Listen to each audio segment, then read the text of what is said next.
Okay, welcome again back to Oblix. I want to talk quickly about the Hydronic heating system. Hydronic is using a glycol mix to basically the heater, the engine unit, not the engine of the truck. The engine heats up. This little engine here, actually, I can flashlight to it. So this guy is heating up a coolant mixture, glycol, that is then exchanging through things like this exchanger, and then heating up other elements for air, for water, floor heat, etc., etc. So what I wanted to do is just show where these things are located and give a little bit of an idea on how they're kind of functioning. So the heater itself, there's a control unit we'll show inside in just a moment, but this heater will, again, fire up. It heats coolant.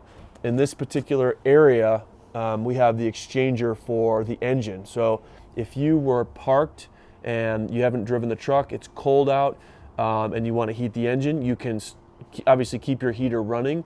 There's a button on the controller itself that will allow you to heat the engine itself, which is kind of a nice feature to warm that thing up and make it easier to start.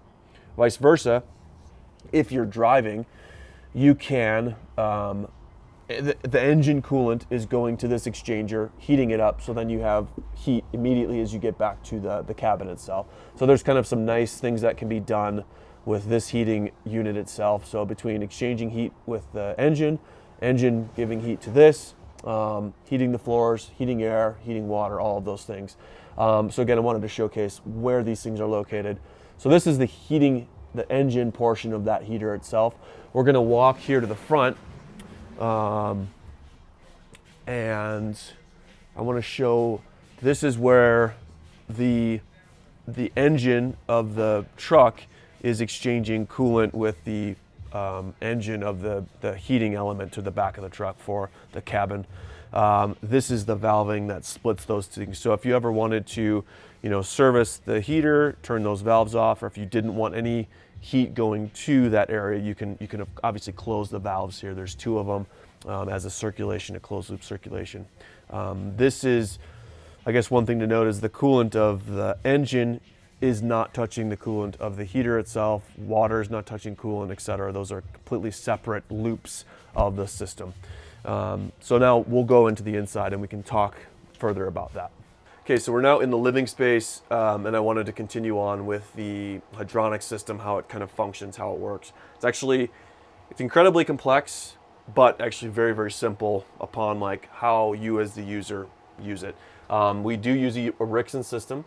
It's kind of all-encompassing, has again the furnace option, which is the engine I was speaking about that heats the coolant, does hot water, does floor heat, does engine preheat, and also then you can kind of see it has an electric function where you can just run it either off of electric, which is not necessarily the most efficient, but it also has the kind of the standard fuel pull option. So right now I actually have it on the electric option as we're just running some fans, kind of venting the space.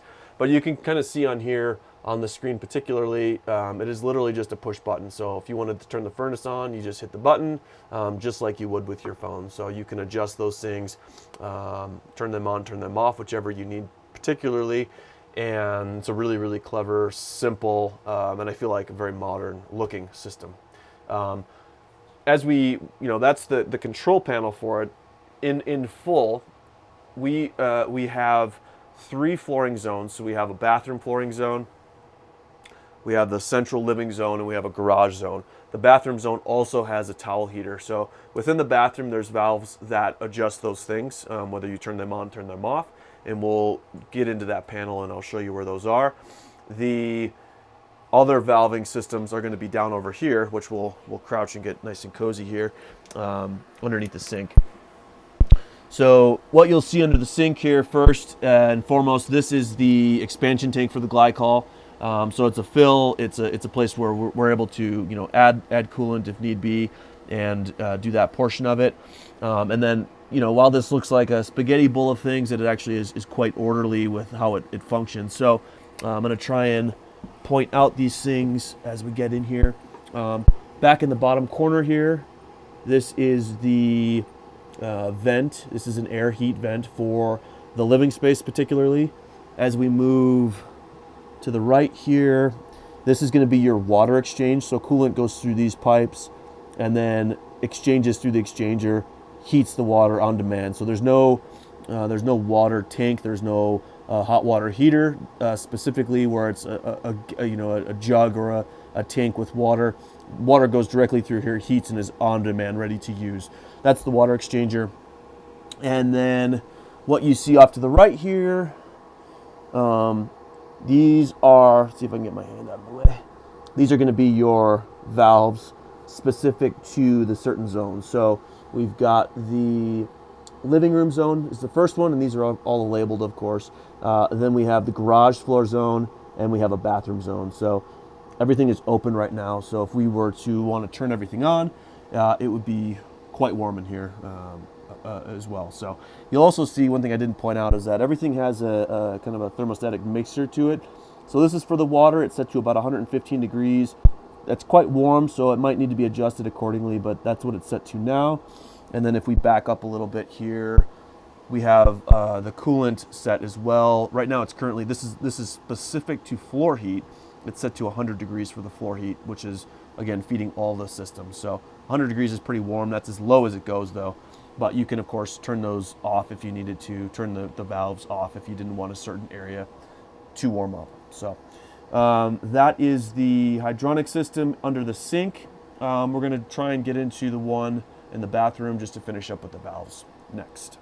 The valving for the bathroom is going to be back underneath here. I'll talk as you, the viewer, drives down in there. But there's three main valves in there that are going to be one for the bath air heater. And I don't know if I'm saying the order correctly, but there's bath air heater, there is bath floor, and then there's also bath towel. Currently the bath towel is the only one that's on, so you can see that those other valves are closed off.